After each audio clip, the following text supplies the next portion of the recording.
Hello friends, creative Shailaja ಚಾನಲ್ಗೆ ನಿಮ್ಮೆಲ್ಲರಿಗೂ ಕೂಡ ಸ್ವಾಗತ.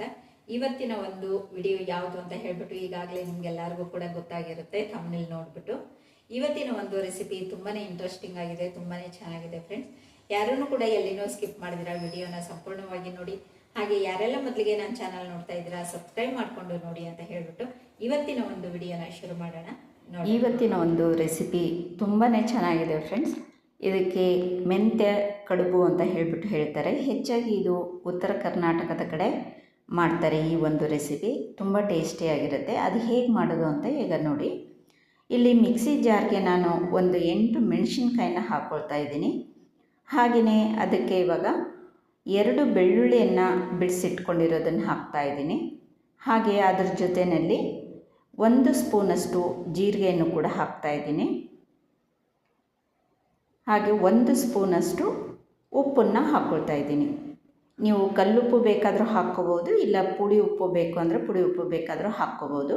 ಹಾಗೆ ಸ್ವಲ್ಪ ಕೊತ್ತಂಬರಿ ಸೊಪ್ಪನ್ನು ಹಾಕ್ತಾ ಇದ್ದೀನಿ. ಹಾಗೆ 2 ಹೆಸರಷ್ಟು ಶುಂಠಿಯನ್ನು ಕೂಡ ಹಾಕ್ಕೊಳ್ತಾ ಇದ್ದೀನಿ. ಇಷ್ಟನ್ನು ಕೂಡ ಚೆನ್ನಾಗಿ ನುಣ್ಣಗೆ ಇವಾಗ ರುಬ್ಕೋಬೇಕು. ಈಗ ರುಬ್ಬಿದಾಯಿತು ನೋಡಿ.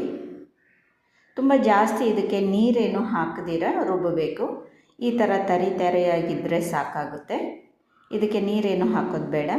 ಹಾಗೆಯೇ ಇಲ್ಲಿ ನಾನು 1 ಕಟ್ಟು ಮೆಂತ್ಯ ಸೊಪ್ಪನ್ನು ಬಿಡಿಸಿ ನೀಟಾಗಿ ತೊಳೆದು ಇಟ್ಕೊಂಡಿದ್ದೀನಿ. ಇದನ್ನು ಸಣ್ಣದಾಗಿ ಹೆಚ್ಕೋಬೇಕು. ಹಾಗೆಯೇ 1 ದೊಡ್ಡ ಈರುಳ್ಳಿಯನ್ನು ಇಲ್ಲಿ ಕಟ್ ಮಾಡಿ ಇಟ್ಕೊಂಡಿದ್ದೀನಿ ನಾನು. ಈಗ ಒಂದು ಬೌಲ್ಗೆ ನೋಡಿ ನಾನು 1 ಲೋಟದಷ್ಟು ಗೋಧಿ ಹಿಟ್ಟನ್ನು ಹಾಕ್ಕೊಳ್ತಾ ಇದ್ದೀನಿ. ಹಾಗೆ 2 ಲೋಟದಷ್ಟು ಜೋಳದ ಹಿಟ್ಟನ್ನು ಹಾಕ್ಕೊಳ್ತಾ ಇದ್ದೀನಿ.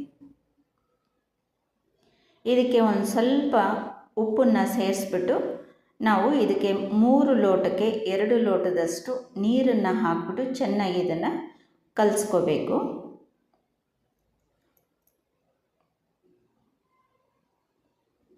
ನೋಡಿ ಈ ಥರ ಇದಕ್ಕೆ ಕಾದಿರುವಂಥ ನೀರನ್ನು ಹಾಕ್ಕೋಬೇಕು. ಯಾಕಂದರೆ ಇದು ಜೋಳದ ಹಿಟ್ಟಾಗಿರೋದ್ರಿಂದ ಇದಕ್ಕೆ ನಾವು ಕಾದಿರೋ ನೀರನ್ನು ಹಾಕ್ಕೊಂಡು ಚೆನ್ನಾಗಿ ಕಲಿಸ್ಕೋಬೇಕಿದು. ತುಂಬ ತೆಳುವಾಗಿಯೂ ಕೂಡ ಕಲಿಸ್ಕೋಬಾರ್ದು, ಹಾಗೆಯೇ ತುಂಬ ಗಟ್ಟಿಯಾಗಿಯೂ ಕೂಡ ಕಲಿಸ್ಕೋಬಾರ್ದು. ಒಂದು ಮೀಡಿಯಮಲ್ಲಿ ಕಲಿಸ್ಕೋಬೇಕು. ನೋಡಿ ಇಷ್ಟು ಗಟ್ಟಿ ಇದ್ದರೆ ಸಾಕು. ಈಗ ಇದು ಚೆನ್ನಾಗಿ ನಾದಿದ್ದಾಗಿದೆ. ಈಗ ಒಲೆ ಮೇಲೆ ನಾವು 3 ಲೋಟ ಹಿಟ್ಟು ತೊಗೊಂಡಿದ್ವಲ್ಲ, ಅದಕ್ಕೆ ನಾವು 3 ಲೋಟದಷ್ಟು ನೀರನ್ನು ಚೆನ್ನಾಗಿ ಕುದಿ ಬರೋವರೆಗೂ ಕಾಯೋದಕ್ಕೆ ಒಲೆ ಮೇಲೆ ಇಡಬೇಕು. ಅದು ಕಾಯೋವರೆಗೂ ಕೂಡ ಈ ಕಡೆಗೆ ಇನ್ನೊಂದು ಕಡೆಗೆ ನಾವು ಈ ಥರ ಸಣ್ಣ ಸಣ್ಣ ಉಂಡೆಗಳನ್ನು ಮಾಡಿಕೊಂಡು ಈ ಥರ ಪ್ರೆಸ್ ಮಾಡಿ ಎಲ್ಲನೂ ಕೂಡ ಇಟ್ಕೊಂಡು ಬಿಡಬೇಕು ಒಂದು ಪ್ಲೇಟ್ಗೆ. ಇನ್ನೇನು ನೀರಿಗೆ ಕುದಿ ಬಂದಿರುತ್ತೆ. ಎಲ್ಲನೂ ಕೂಡ ಈ ಥರ ಒಂದೊಂದಾಗಿ ಎಲ್ಲ ರೆಡಿ ಮಾಡಿ ಇಟ್ಕೋಬೇಕು. ನೀವು ಇನ್ನೂ ತೆಳು ಬೇಕು ಅಂದರೆ ತೆಳು ಮಾಡ್ಕೋಬೋದು, ಇಲ್ಲ ದಪ್ಪ ಬೇಕು ಅಂದರೆ ದಪ್ಪ. ಅಂದರೆ ತೆಳು ಇದ್ದರೆ ಚೆನ್ನಾಗಿ ಕುದಿಯುತ್ತೆ, ಹಸ್ಕಿರೋದಿಲ್ಲ. ಇವಾಗ ನೀರಿಗೆ ಕುದಿ ಬಂದಿದೆ ನೋಡಿ. ಈ ನೀರಿಗೆ ಕುದಿ ಬಂದಿರೋದನ್ನು ಎತ್ತಿ ಪಕ್ಕಕ್ಕೆ ಇಟ್ಕೋಬೇಕು. ಪಕ್ಕಕ್ಕೆ ಇಟ್ಕೊಂಡು ಈಗ ಬಾಣಲಿಯನ್ನು ಒಲೆ ಮೇಲೆ ಇಟ್ಟು ಅದಕ್ಕೆ 2 ಸ್ಪೂನಷ್ಟು ಎಣ್ಣೆಯನ್ನು ಹಾಕ್ಬಿಟ್ಟು ಅದಕ್ಕೆ ಒಗ್ಗರಣೆಗೆ 1 ಸ್ಪೂನಷ್ಟು ಜೀರಿಗೆ ಹಾಗೂ 1 ಸ್ಪೂನಷ್ಟು ಸಾಸಿವೆ, ಹಾಗೆಯೇ ಹೆಚ್ಚಿಟ್ಕೊಂಡಿರೋಂಥ ಈರುಳ್ಳಿ ಇಷ್ಟನ್ನು ಕೂಡ ಹಾಕಿಬಿಟ್ಟು ಅದಕ್ಕೆ ಕರಿಬೇವನ್ನು ಕೂಡ ಸ್ವಲ್ಪ ಹಾಕಿ ಚೆನ್ನಾಗಿ ಅದನ್ನೆಲ್ಲನೂ ಕೂಡ ನೀಟಾಗಿ ಫ್ರೈ ಮಾಡ್ಕೋಬೇಕು. ಈರುಳ್ಳಿ ಎಲ್ಲನೂ ಕೂಡ ಚೆನ್ನಾಗಿ ಕೆಂಪಾಗಬೇಕು. ಕೆಂಪಾಗೋವರೆಗೂ ಕೂಡ ಎಣ್ಣೆಯಲ್ಲಿ ಚೆನ್ನಾಗಿ ಫ್ರೈ ಮಾಡಿಕೊಂಡು ಆಮೇಲೆ ಇದಕ್ಕೆ ನಾವು ಈಗ ಏನು ಕಾಯಿಸಿ ಇಟ್ಕೊಂಡಿದ್ವಲ್ಲ ಆ ಒಂದು ನೀರನ್ನು ಇದಕ್ಕೆ ಹಾಕ್ಕೋಬೇಕು. 2 ಸೌಟಷ್ಟು ನೀರನ್ನು ಹಾಕ್ಕೋಬೇಕು. ಅದಕ್ಕೆ ಅರ್ಧ ಸ್ಪೂನಷ್ಟು ಅರಿಶಿಣ, ಹಾಗೆಯೇ ಒಂದು ಸ್ವಲ್ಪ ಉಪ್ಪು ಸೇರಿಸ್ಕೊಂಡ್ರೆ ಸಾಕಾಗುತ್ತೆ. ಉಪ್ಪು ಈಗಾಗಲೇ ಮೊದಲಿಗೆ ನಾವು ರುಬ್ಬೋದಕ್ಕೆ ಮೆಣಸಿನ್ಕಾಯಿ ಜೊತೆ ಹಾಕ್ಕೊಂಡಿದ್ದೀವಿ. ಹಾಗಾಗಿ ಸ್ವಲ್ಪನೇ 1/4 ಚಮಚದಷ್ಟು ಸೇರಿಸ್ಕೊಂಡ್ರೆ ಸಾಕು. ಆಮೇಲೆ ಇವಾಗ ಆ ಕುದೀತಾ ಇರೋವಂಥ ನೀರಿನಲ್ಲಿ ಇವಾಗ ನಾವು ಮಾಡಿಟ್ಕೊಂಡಿರೋಂಥ ಉಂಡೆಗಳನ್ನು ಅದ್ರ ಒಳಗಡೆಗೆ ಹಾಕಬೇಕು.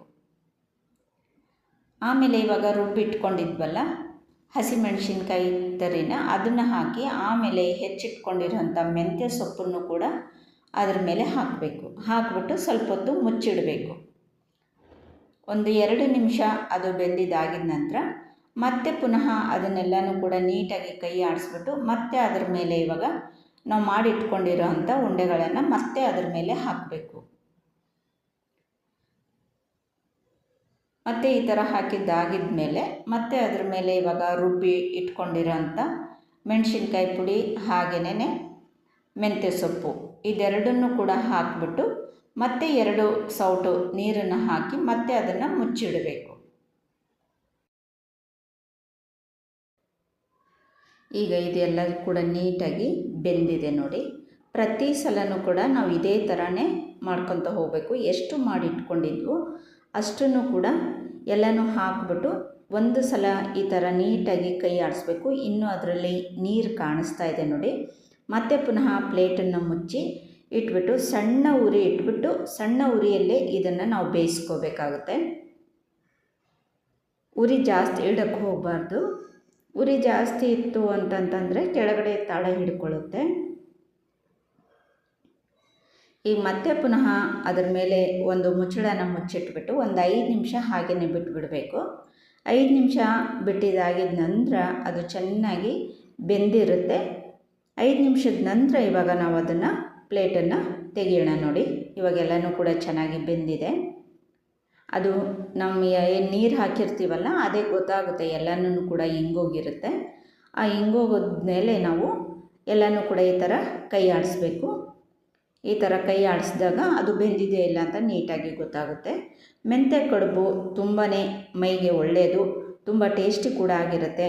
ಬರೀ ಚಪಾತಿ ರೊಟ್ಟಿ ಇವುಗಳನ್ನೆಲ್ಲ ತಿಂದು ಬೇಜಾರಾದಾಗ ಈ ಥರ ಒಂದು ಮೆಂತ್ಯ ಕಡುಬನ್ನು ಮಾಡಿ ನೋಡಿ ಫ್ರೆಂಡ್ಸ್. ಅದ್ರ ಮೇಲೆ ಬಿಸಿ ಬಿಸಿ ಮೆಂತ್ಯ ಕಡುಬಿಗೆ 1 ಸ್ಪೂನು ತುಪ್ಪವನ್ನು ಹಾಕ್ಬಿಟ್ಟು ತಿಂದಾಗ ತುಂಬ ಟೇಸ್ಟಿಯಾಗಿರುತ್ತೆ, ತುಂಬ ರುಚಿಕರವಾಗಿರುತ್ತೆ. ಅದ್ರ ಜೊತೆಯಲ್ಲಿ ಬೇಕು ಅಂತಂದರೆ ಮೊಸರು ಕೂಡ ನೆಂಚ್ಕೋಬೋದು. ಇಲ್ಲ ಅಂತಂತಂದರೆ ತುಪ್ಪ ಹಾಕ್ಬಿಟ್ಟು ತುಪ್ಪದ ಜೊತೆಯಲ್ಲಿ ಬೇಕಾದರೂ ತಿನ್ಬೋದು. ನೀವು ಕೂಡ ಒಂದು ಸಲ ಈ ಥರ ಮೆಂತ್ಯ ಕಡುಬನ್ನು ಟ್ರೈ ಮಾಡಿ ನೋಡಿ, ಹೇಗೆ ಬಂತು ಅಂತ ಹೇಳಿಬಿಟ್ಟು ನನಗೆ ಕಮೆಂಟ್ಸ್ನಲ್ಲಿ ತಿಳಿಸಿ ಫ್ರೆಂಡ್ಸ್. ಈ ಒಂದು ವಿಡಿಯೋ ನಿಮಗೆ ಇಷ್ಟ ಆದರೆ ಒಂದು ಲೈಕ್ ಮಾಡಿ, ಶೇರ್ ಮಾಡಿ, ಹಾಗೆ ನನ್ನ ಚಾನಲ್ನ ಸಬ್ಸ್ಕ್ರೈಬ್ ಮಾಡ್ಕೊಳ್ಳಿ ಅಂತ ಹೇಳ್ತಾ ಇಷ್ಟೊತ್ತರೆಗೂ ವಿಡಿಯೋ ನೋಡಿದ್ದಕ್ಕೆ ಧನ್ಯವಾದಗಳು. ನಮಸ್ಕಾರ ಫ್ರೆಂಡ್ಸ್.